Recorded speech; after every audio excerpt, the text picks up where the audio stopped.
L'échange que vous allez entendre est un entretien épistémique. Il s'agit d'une conversation asymétrique dans laquelle on s'intéresse à notre interlocuteur en lui posant des questions. Au travers de celle-ci, nous cherchons à comprendre les raisons qui motivent son avis. L'objectif principal de cette forme de conversation est de passer un moment agréable et mutuellement enrichissant. Salut Saint-Jacques. Oui, salut. Bienvenue dans ce premier entretien épistémique de ce compte live épistémique. Toute première question, est-ce que tu passes un bon dimanche ? Oui, très bien. Et toi ou vous, je sais pas si je dois tutoyer ou vous voyez. Mais... Alors, on peut se tutoyer. Si tu as envie qu'on se vous voit. C'est vraiment moi qui m'adapte à toi. Non, on peut se tutoyer, aucun problème. On peut se tutoyer, alors avec plaisir. Super. Alors, du coup, j'ai pas répondu à ta question. Donc, bon dimanche aussi pour moi. Petite balade, profiter un peu du soleil hivernal parce qu'il y en a moins, donc ça fait toujours du bien. Et du coup, qu'est-ce que tu voulais dire par rapport au sujet que tu as vu ? Qu'est-ce que ça t'inspire ? Qu'est-ce que je te laisse parler et puis je reprends je te laisse parler. Ok. Alors, moi de mon côté, j'ai un petit background. Je parle bien de petit en termes de recherche philosophique. Voilà. Déjà, je pense que on devrait respecter toutes les croyances ? Ma réponse, c'est non. Voilà, c'est peut-être un peu radical, mais en tout cas, c'est ma position. Je pense que ma position à moi est respectable. Je vais justifier pourquoi. Parce que déjà, je peux commencer par argumenter en citant Parménide, qui est l'un des pères de l'ontologie. D'accord. Je parle de Parménide d'Élée, qui est cité aussi par Platon, qui définit justement que l'être est, que nous sommes, et qu'on peut pas affirmer que nous ne sommes pas. Déjà par le ressenti, il y avait Berkeley qui confirmait cela, et aussi Descartes au travers de son cogito, qui l'a développé un petit peu plus. Voilà, on peut pas démontrer le fait que nous ne sommes pas, qu'il y a comme un minimum de sensations, d'expériences logiques, que ce soit par la sensation ou par un raisonnement. On peut pas douter du fait que nous sommes. Déjà, ça c'est, je pense, une croyance quand même qui est justifiée et respectable, à minima. Voilà, comparé à d'autres croyances religieuses qui vont dans des délires, je pense, un peu assez loin. Alors moi, pour être honnête, je me positionne comme étant quelqu'un en recherche.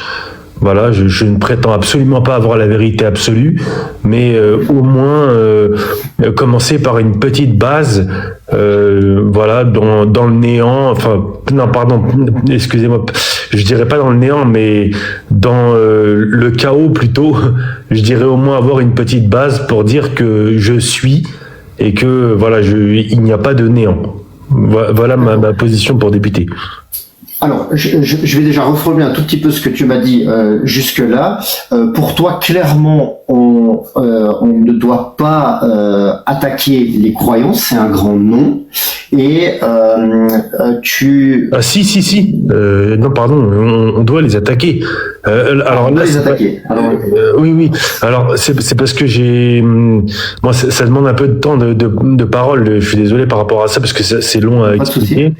Mais ce que je veux dire, c'est qu'il y a des croyances qui sont justifiées par rapport à d'autres. Mais ça, j'allais y venir un petit peu plus tard. Mais en tout cas, pour commencer, ce que je voulais juste expliquer, c'est que si on peut partir d'une base qui est une forme de chaos, où on peut pas trop justifier nos croyances ou pas, moi je commence par justifier le fait que l'on est, déjà. Alors d'accord, alors allons-y petit pas par petit pas. Je suis désolé d'avoir compris vraiment à l'envers ce que tu m'as dit. Il y a aucun problème. Pour toi, on doit pouvoir attaquer les croyances, donc remettre en cause, dire que ce que l'autre croit n'est pas correct, etc.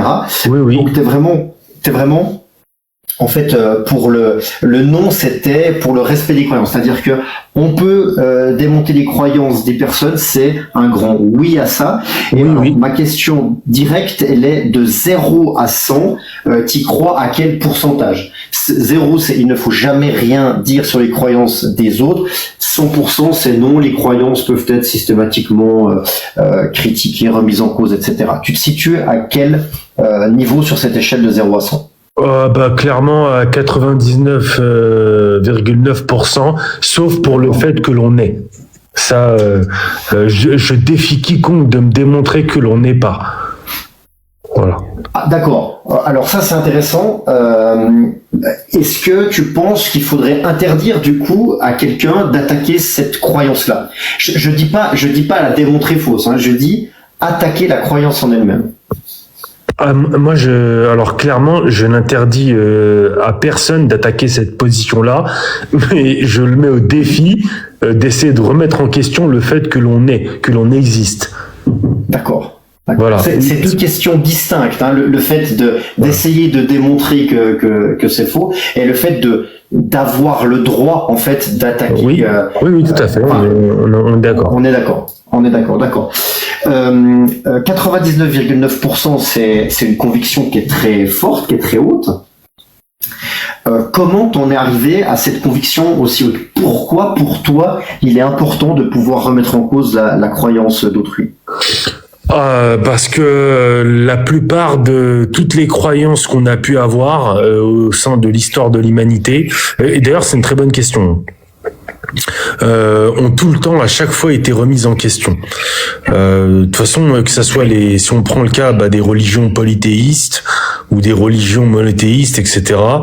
La plupart du temps, en fait, tout ce qu'ils tout ce qu'ils affirment en termes de prédiction, etc. C'est basé pour moi sur rien.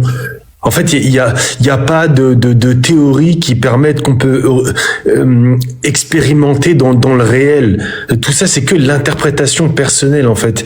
C'est que du subjectif. Et donc, à un moment donné, pour répondre concrètement à ta question, il faut bien se mettre en accord sur un socle universel, une forme de théorie universelle que personne ne peut remettre en question. Et c'est ça que j'ai cherché, moi, depuis des années. Et là, la seule solution que j'ai trouvée, c'est la logique, les mathématiques, la physique, la chimie, la biologie. C'est tout. J'ai rien trouvé d'autre. Voilà. Ok. Alors, je vais reformuler et je vais peut-être un petit peu déborder, mais tu me dis si ça correspond à ce que tu penses ou pas. Tu penses que pour arriver à une meilleure société ou une bonne société, on doit avoir un socle de connaissances commun qui est identique en fait. On ne doit pas pouvoir penser que les connaissances sont différentes d'une personne à l'autre. Et pour arriver à ça, il faut absolument pouvoir attaquer et remettre en question les croyances. Et tu m'as donné des exemples de sciences, je vais pas dire sciences dures, mais enfin des éléments scientifiques où tu as trouvé les meilleures réponses dans les expérimentations pour savoir si quelque chose est vrai ou pas en dehors de nos croyances. Voilà. Oui. Est-ce que j'ai correctement compris? J'ai un petit peu débordé. T'as pas dit complètement ça, mais c'est ce que j'en ai compris. Est-ce que c'est correct? Oui, tout à fait. Je pense que c'est par la modélisation et par l'expérimentation. Donc la modélisation, je parle de rationalisation en fait, voilà, et aussi par l'expérimentation, par itération, c'est-à-dire le fait de tester, retester, etc. Par degré de vérité, c'est comme ça qu'on peut arriver à un degré de certitude avancé par rapport à une théorie et ne surtout pas nous baser sur tel ou tel gourou qui est qui débarque de telle ou telle montagne enfin je vais être un peu caricatural, je suis désolé, je m'en excuse pour les auditeurs, mais de tel ou tel gourou qui sort du fin fond du désert, voilà, ou d'un désert de glace ou de neige, ou de sable, j'en sais rien, et qui vient me dire qu'il a la vérité absolue, quoi. Et donc moi, ça, je n'y crois pas. J'en peux plus, j'en fais une overdose. Voilà, de ce genre d'individu. Donc moi, je me base que sur la rationalité et sur l'empirisme, c'est-à-dire l'expérimentation réitérée au processus d'itération. Voilà, je me base que sur cela. Qu'est-ce qui pourrait, là tu es à 99,9%, qu'est-ce qui pourrait faire descendre ton niveau de conviction sur le fait qu'on puisse attaquer les croyances? Qu'est-ce qui pourrait le faire descendre de 99,9 à 99%? Ce que je viens d'expliquer, c'est-à-dire plus les croyances que l'on peut avoir en une chose est démontrable par itération au travers d'un processus de modélisation, par exemple, je sais pas moi, la théorie de la relativité générale d'Einstein, par exemple, plus on peut expérimenter la gravité et ce genre de choses, et plus on va diminuer le taux. Mais sinon, voilà, c'est pas en venant et en me disant ah tiens, j'ai ressenti telle chose que le taux va diminuer. La réponse c'est non. Il faut impérativement que ça soit testé par une. Alors je suis très strict, je sais que c'est très dur et radical ma position, et je préfère l'avoir plutôt que, même si je peux me tromper, je le sais. Et des choses peuvent m'échapper en étant aussi radical, mais je préfère avoir ma position plutôt que de laisser encore, à cause de la liberté, autant d'individus raconter tout et n'importe quoi. Voilà, sur ce que j'estime être la vérité. Pour moi, la vérité, c'est cela. Ce que je comprends dans ce que tu me dis, c'est que pour toi, la manière d'arriver à la vérité passe par la méthode scientifique. Oui, tout à fait, absolument. Et c'est pas autrement, jusqu'à preuve du contraire. Et comment t'en es arrivé à cette conclusion-là? Alors, c'est parce que j'avais été moi-même aussi croyant d'une ancienne religion dont j'ai pas envie de dire le nom. Voilà. Et en fait, tout était faux, quoi. C'est-à-dire que quand on prie, on a Dieu qui répond pas. Voilà, il faut dire la vérité telle qu'elle est. On a des millions de personnes qui souffrent et qui décèdent, donc problème du bien et du mal, voilà, donc qui est pas résolu, qui est pas du tout, dont les textes ne répondent pas aux questions, justement de la souffrance des individus. Des problèmes liés à la différence des genres, par exemple sur l'homophobie, la transphobie, etc. Enfin, ce genre de choses qui sont pas résolues par les religions, et tout est faux. Voilà. On a aussi le problème du fait que notre ancien Dieu était supposé venir nous sauver par ses péchés, etc. Enfin, nous laver de nos péchés, mais au final tout ça c'est faux. Enfin, il y a rien qui se réalise. Vous comprenez. Enfin, pour moi, ce que je comprends, c'est que tu as expérimenté la prière et tu as constaté que ça ne fonctionnait pas. C'est juste? Oui, voilà, c'est ça. C'est que, de toute façon, je vais le dire. Jésus répond pas aux prières, clairement.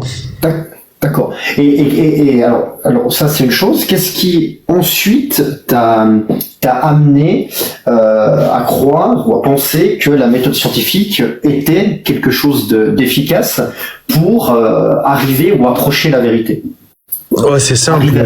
Par exemple, le tableau périodique de Mendeleïev.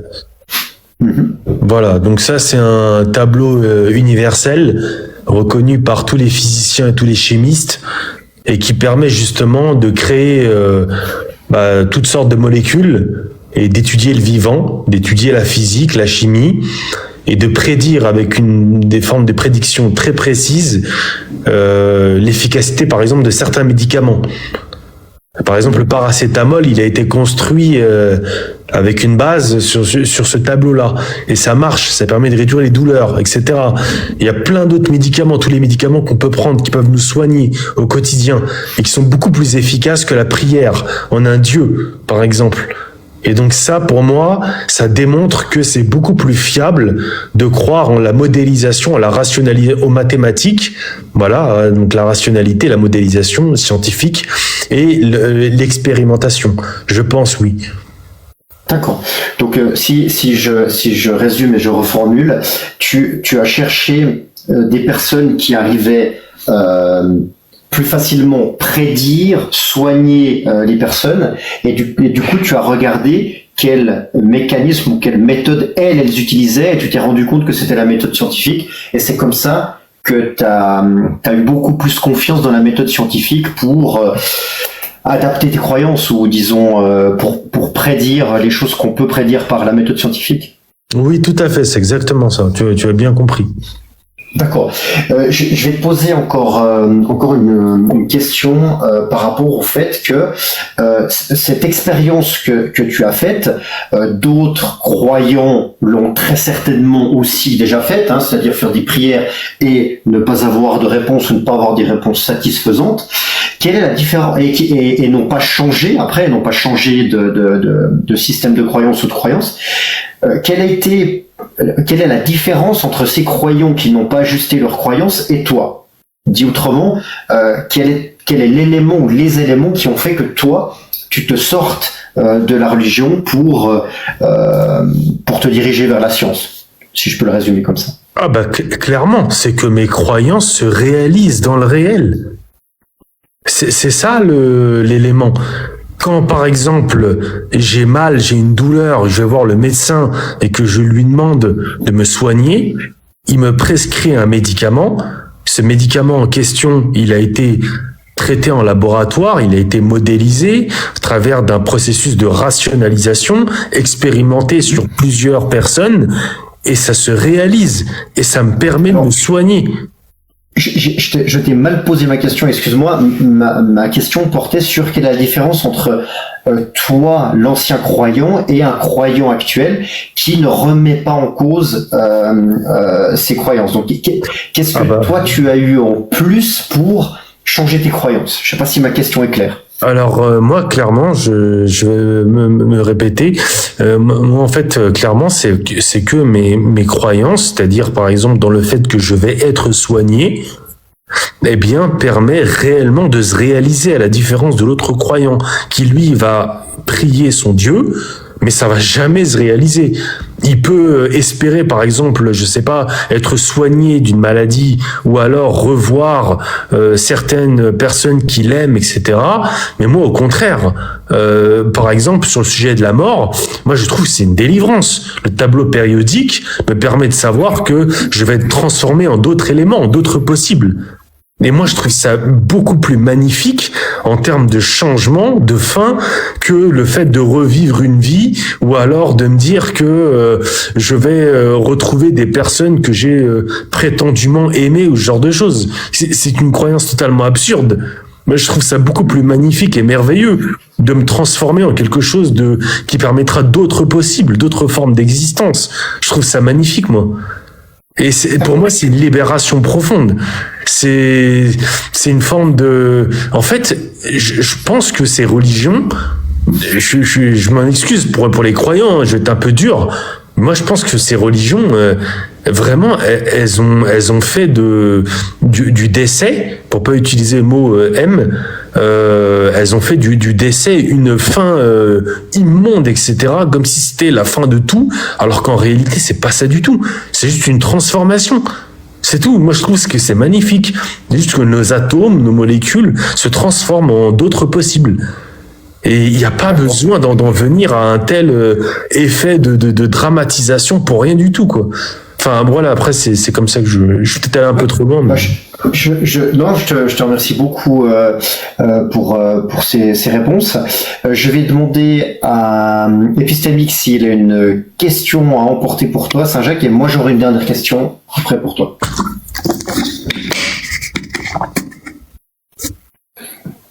Alors, ouais, ouais, merci. J'ai écouté, mais de loin, je suis en train de chercher toujours les filtres et je suis désolé. J'ai l'ensemble, l'essentiel, mais j'ai pas de questions du coup. Et j'ai vu Russell en bas, je sais pas s'il est toujours là, s'il veut monter. Vous m'entendez? Oui, on s'entend bien. Ah, c'est là. Et tu vois, j'ai ce fond là qui arrête pas de bouger. Bon, si Russell veut monter, il est le bienvenu, même si c'est pour quelques minutes, et peut-être qu'il a une question. Alors, dans le chat, il a posé une question, donc je te la pose, Saint-Jacques. il me demande quelle est ta croyance que tu respectes le plus. Non. Quelle est la croyance qu'il respecte le plus? Pour moi, clairement, c'est le fait d'être. Voilà. D'accord. C'est au moins déjà quelque chose de merveilleux. Et j'ai pas besoin, je pense, que l'on pourrisse davantage la vie après tout ce que on peut voir dans le monde en termes de fausses croyances non justifiées, qui n'ont pas de raison d'être, etc. Franchement, j'en suis arrivé à un stade où je me dis, si on peut juste au moins être tous d'accord sur le fait que l'on est, que l'on existe, je dirais ouf, franchement. Non, mais vraiment, enfin, je suis peut-être un peu dur, mais du coup, on peut respecter les croyances. Russell, pardon, je répète ce que tu as dit. Du coup, on peut respecter les croyances. La réponse, c'est clairement, alors, pour le fait d'être, oui, c'est une croyance respectable. Pour tout ce qui est, pour moi, qui suit la méthode scientifique, c'est respectable. Tout le reste, pour moi, je vais être, j'ai pas envie d'être, enfin, si, je vais être radical. Je suis désolé, mais tout ce qui va au-delà de la méthode scientifique, non. Voilà, quand bien même il y a des choses parfois qui peuvent échapper à la méthode scientifique, je peux le comprendre, mais par mesure de précaution, je préfère le rejeter. Parce que jusqu'à preuve du contraire, il faudrait trouver une autre méthode qui permet à la méthode scientifique de... Mais non, franchement, pour l'instant, on n'a rien du tout. Je préfère ne pas spéculer, je vais être honnête, désolé. Voilà. Ok, super, merci. Je vais te poser une toute dernière question. C'est comment tu t'es senti pendant notre entretien cet après-midi? Plutôt bien, au moins vous donnez la parole, vous laissez les gens s'exprimer, au moins vous laissez les gens parler, c'est plutôt bien. C'est pas le cas de tous les lives. Déjà au moins j'ai pu dire ce que j'avais à dire. Et puis après, ça va, vous avez bien reformulé, je trouve, les questions que j'avais posées. Donc ça, c'est plutôt bien. Après, c'est sûr que en termes de sources, etc., j'aurais aimé apporter plus de sources, mais bon, c'est que le temps passe vite, donc malheureusement, je peux pas. Il y a sûrement d'autres personnes qui veulent monter, etc. Ouais, on fait un quart d'heure, 20 minutes. Oui, voilà, je peux pas plaisir à discuter avec toi aussi. Reviens quand tu veux. Tu peux t'abonner à Épistémique, tu peux t'abonner à moi et tu verras chaque dimanche on est en live 16h-19h, donc repasse quand tu veux. D'accord, merci beaucoup en tout cas, c'était vraiment très intéressant. Merci à toi d'être passé, à bientôt. Salut.